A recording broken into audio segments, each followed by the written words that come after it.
C'est parti pour un nouveau numéro de votre magazine, votre émission au cœur de la science a le plaisir de reparler de Jésus-Christ, le triomphateur. C'est des recueils de poèmes magnifiques écrits par Emmanuel Muyombo Marisawa que nous avons le plaisir de revoir dans cette émission. Adorateurs, soyez les bienvenus. Merci beaucoup, Monsieur Marcus. Alors, vous avez écrit Jésus-Christ le triomphateur, on en a parlé. Nous parlons aujourd'hui de Jésus-Christ le triomphateur 2, si je peux me permettre de le dire ainsi, deuxième édition. Oui. D'abord, qu'est-ce qui a évolué, qu'est-ce qui a changé et qu'est-ce qui accouche Jésus-Christ le triomphateur deuxième édition? Waouh, Jésus-Christ le triomphateur deuxième édition, si je peux faire un petit recul. Dans la première édition, nous étions en train de parler, bon, c'était juste le titre, hein, c'était l'un des poèmes que nous avions écrit dans la première édition. Jésus-Christ le triomphateur, et par la grâce de Dieu, le Seigneur m'a demandé de reconduire le même thème pour que je puisse sortir encore d'autres sujets inclus dans Jésus-Christ le triomphateur. Ce qui accouche vraiment Jésus-Christ le triomphateur, je crois que la révélation que nous avions reçue de la part de Dieu, nous devons parler de lui dans toute sa totalité, malgré qu'on ne saura pas, mais nous allons tenter ensemble avec les anges pour que nous puissions le faire. Et continuer à l'élever. C'est ça la raison d'être. Hors caméra, vous m'aviez dit, ce n'est d'ailleurs pas un secret, que Jésus-Christ le triomphateur 1 contenait justement 6 poèmes et Jésus-Christ le triomphateur 2, c'est 18 poèmes. Oui, oui. À part ça, est-ce qu'on a aussi des nuances ou des différences entre les deux? Oui, oui, il y a des différences parce que ça, c'est le thème. Hein? Le thème Jésus-Christ le triomphateur 1. Ça, c'est deuxième édition, c'est-à-dire les thèmes que nous avions abordés. Dans l'ancien thème, c'était, plutôt dans la première édition, nous avions parlé de 6 titres.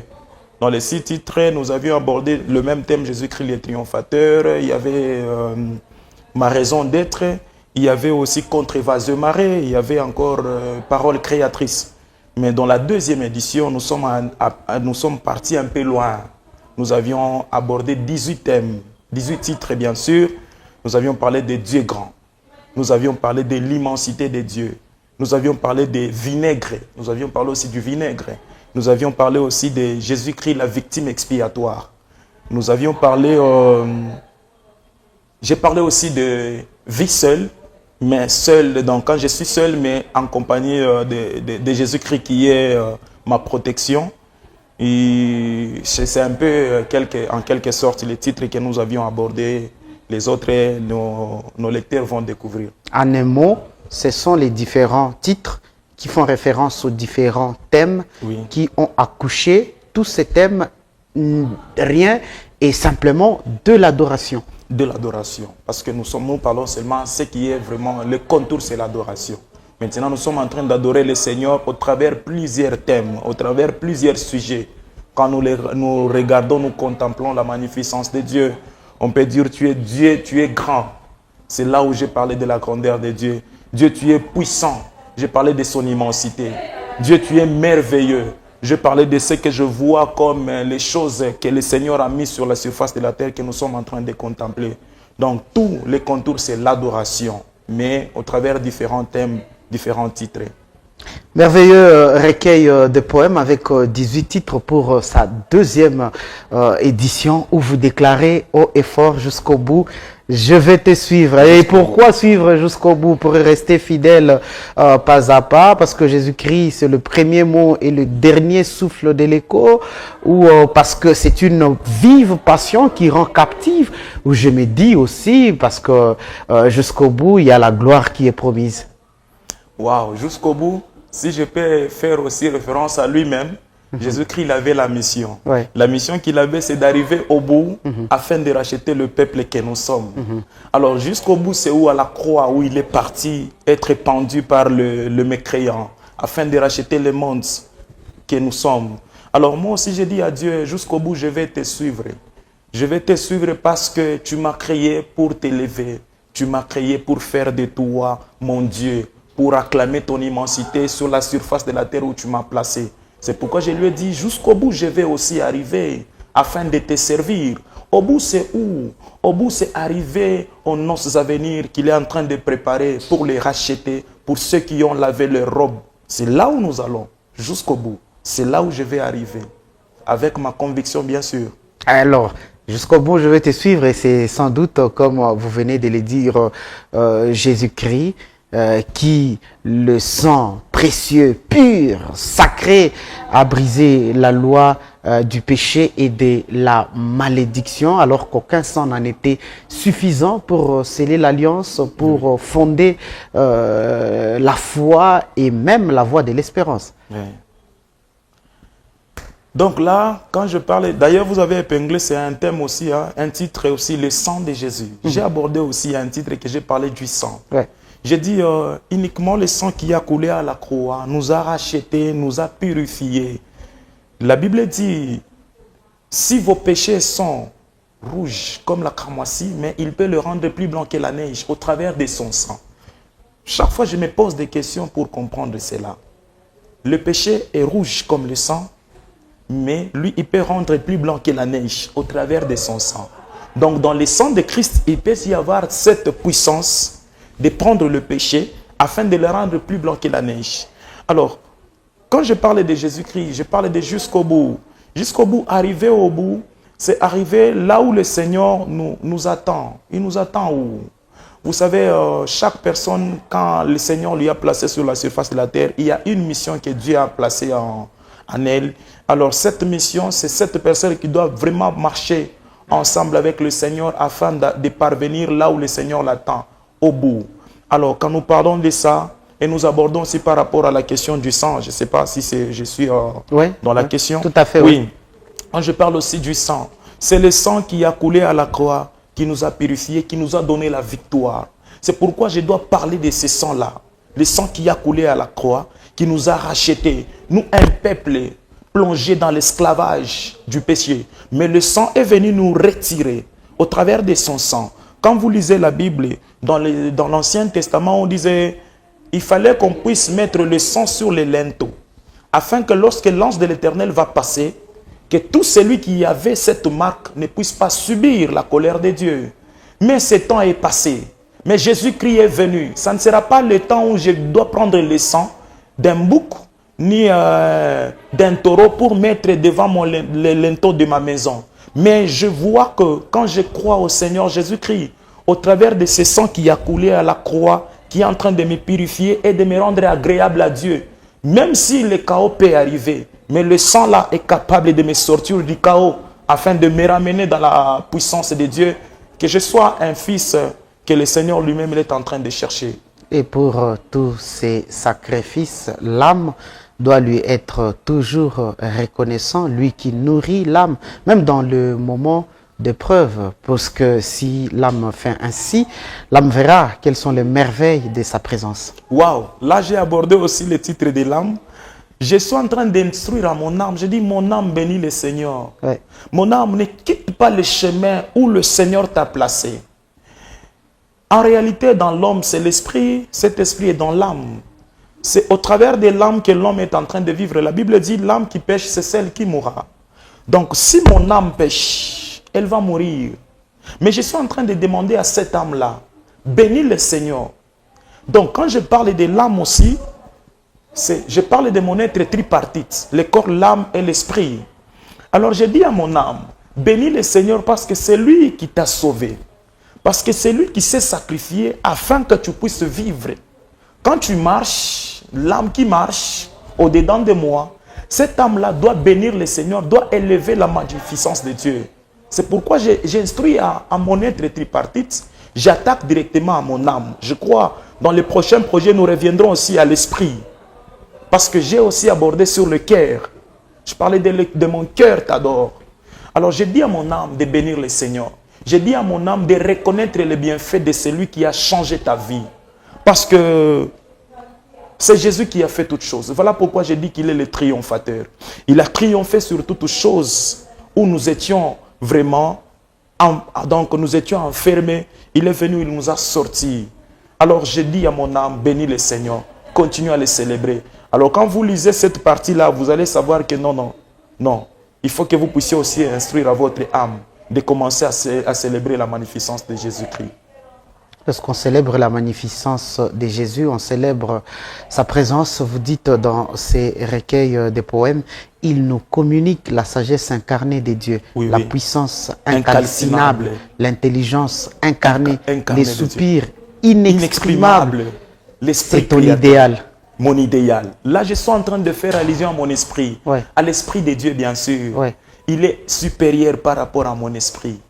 J'ai dit au Saint-Esprit, si l'on peut avoir des adresses pour découvrir le monde, ces adresses ne peuvent pas nous permettre de connaître la puissance de Dieu.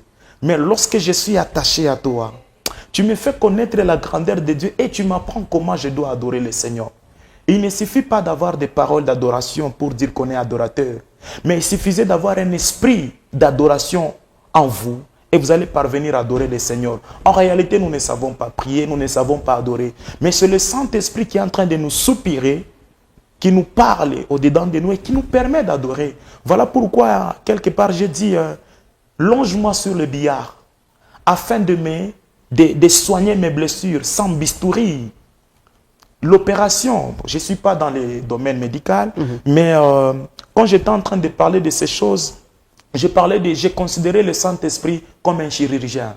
J'ai dit, longe-moi sur le billard afin de soigner mes blessures sans bistouri. Il peut soigner mes blessures sans bistouri, sans recourir au bistouri. Mais lui, il peut soigner mes blessures. C'est pourquoi je suis en train de lui parler. Je lui dis qu'il est mon idéal, la sagesse incarnée de Dieu. Si l'on peut avoir des adresses, c'est pour découvrir seulement le monde. Mais lui, quand il se rattache à toi, ou tu te rattaches à lui, il te fait connaître les choses d'en haut. Ça, c'est le Saint-Esprit, mon idéal. C'est aussi une présence dont on ne devrait pas se passer. Et pourquoi? Mais parce que l'existence n'a d'essence que dans son splendeur. Ce sont vos mots. Waouh! En tout cas, dans sa splendeur, Saint-Esprit. C'est ce que j'ai écrit. On ne peut pas vivre sans être conduit par le Saint-Esprit. Ouais. Vous allez voir quand vous lisez la Bible dans Actes des Apôtres, lorsque les disciples étaient dans la chambre haute, ils ne pouvaient pas quitter sans avoir l'orientation. Et cette orientation, c'était la promesse de Jésus-Christ qui a dit, je ne vous laisserai pas seul. Je serai avec vous, je vous enverrai l'Esprit qui viendra vous conduire dans toutes choses. On ne peut pas surpasser le Saint-Esprit. Pour parvenir à arriver dans un endroit où parler de Christ, parler de Jésus, parler de Dieu, nous devons être instruits par le Saint-Esprit. C'est lui le guide. Sans lui, parce que l'existence n'a le sens que lorsque le Saint-Esprit est en train de souffler à nous cette puissance. La Bible dit à la création, l'Esprit s'est mouvé au-dessus de toutes choses. C'est l'Esprit qui est en train de donner le rythme. Et quand le Seigneur a parlé, automatiquement les choses ont été créées. Pourquoi? Parce que le Saint-Esprit avait déjà donné le rythme. Donc on a l'essence lorsqu'on est vraiment conduit par le Saint-Esprit. C'est lui qui nous donne même la valeur. Magnifique recueil de poèmes, magnifiques arguments et explications. Emmanuel Muyombo Marisawa, dans son existence, Wow. on y reste encore dans son existence et dans sa présence parce que quelque part, vous dites très bien et vous le dites mieux, c'est une présence dont il est le producteur de la lumière éblouissante pour ou dans les buts de sauver son peuple par son amour sempiternel. Oui, oui. Donc, par cet amour sempiternel, quand vous lisez déjà là-bas, c'est-à-dire par son amour, par sa lumière éblouissante, qu'il nous a sauvés. L'amour de Christ, c'est un amour sempiternel. Quand j'ai parlé de ça, c'est un amour sans arrêt. Jésus-Christ ne nous a pas aimés parce que nous avions posé un acte. Aujourd'hui, je peux témoigner l'amour envers mon semblable parce qu'il m'a donné quelque chose. Mais lorsque cette personne ne pourra pas poser cet acte, je risque de me déplacer, de le quitter. Mais Jésus-Christ ne nous a pas fait ainsi. Lui nous a aimés avant que nous puissions même être sur la surface de la terre. Voilà pourquoi il nous a aimés avant même la fondation du monde. Donc, l'amour sempiternel, c'est un amour qui est sans arrêt. Un amour qui est continuel. Je l'ai abordé et quand je pensais à cet amour, je me disais, Seigneur, aujourd'hui je me retrouve face à des difficultés de la vie où certaines choses ne marchent pas. Mais je crois et je sais une chose, que quand ton amour demeure dans ma vie, Cet amour est en train de me préparer une place. Quand je me mettrai sur cette place, ça sera vraiment le bonheur, c'est la félicité, c'est la fête où je dois vivre le merveille de sa puissance. Alors, l'amour sempiternel, cet amour que Jésus nous a témoigné, il nous a aimés avant toute chose. C'est pourquoi nous, son peuple, qu'est-ce que nous devons faire? Nous ne devons pas lui retourner cet amour comme ça, mais nous devons vraiment lui témoigner cela. Nous devons vivre cela. Pas seulement le témoigner avec nos bouches, mais vivre cela, afin qu'il puisse se sentir, parce que Dieu aussi a un sentiment. Il a besoin que son peuple commence aussi à lui restituer quelque chose. C'est quoi? C'est l'aimer, vivre cela et témoigner déjà que nous sommes son fils et nous sommes son peuple qu'il a tant chéri depuis et avant même la fondation du monde. Vous l'avez compris, on n'a pas touché chaque poème en particulier. Oui, oui. On parle du livre Jésus-Christ, oui. les Triomphateurs 2, plusieurs autres romans, plusieurs autres recueils dont vous pouvez en faire mention. Les dire, toutes ces choses, c'est bien, parce que ce sont des inspirations divines, comme vous l'avez dit. On ne peut pas rendre cet amour, on peut que les témoigner, c'est bien. Mais les vivre alors? Waouh, comment les vivre, je crois. Ouais. Comment vivre l'amour de Jésus? En tout cas, je vais vous dire une chose que pour vivre cet amour, d'abord, cet amour, nous devons lui témoigner cela. Vivre cela, c'est-à-dire, nous devons marcher dans la crainte de Jésus-Christ. Si on dit que Jésus, je t'aime, mais on ne vit pas cela, et que la bouche témoigne seulement, et le cœur n'est pas content, là, nous sommes en train de les flatter. Il est dit quelque part dans la Bible, c'est un peuple qui prononce seulement des paroles, mais leur cœur est loin de ma présence. Vivre cet amour, c'est lorsque le cœur est directement attaché à lui. Attaché à lui profondément. C'est ce qui va témoigner cet amour. Parce que lui nous a aimés, il s'est attaché à nous. Parvenir même à mourir à la croix. Il a pris la croix, il est arrivé jusqu'au bout. Il ne s'est pas arrêté dans la route. C'est pourquoi j'ai épinglé aussi dans Vinaigre, je dis, parmi les paroles qu'il a citées à la croix, cette parole, il a dit « j'ai soif ». Quand il a dit « j'ai soif », au lieu de lui tendre de l'eau, de lui donner de l'eau, on lui a donné le vinaigre qui est un liquide qui a tué ses entrailles. Tout ça, c'est pour contribuer afin qu'il rachète le peuple. Lui nous a aimés. Il est arrivé avec cet amour au bout. Mais aujourd'hui, nous, le peuple, nous chrétiens, on arrive à prononcer que Jésus, je t'aime. Mais le cœur n'est pas vraiment attaché à lui. Là, ce n'est pas de l'amour. Mais l'amour vraiment ferme, c'est l'amour lorsque même le cœur est attaché à lui.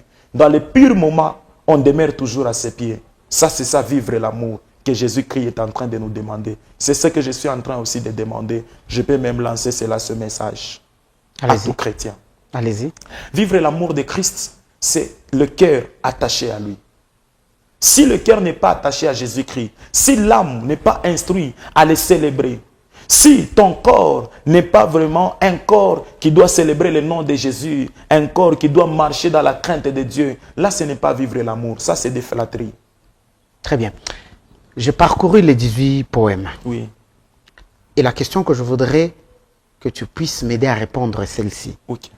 Comment s'approprier le parole de ces recueils, de ces poèmes que tu as écrits? Pourquoi je pose cette question?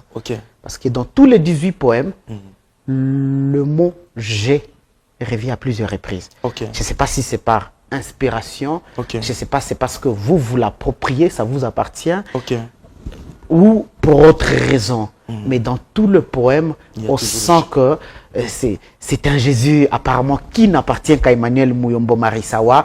Comment s'approprier ces recueils de poèmes?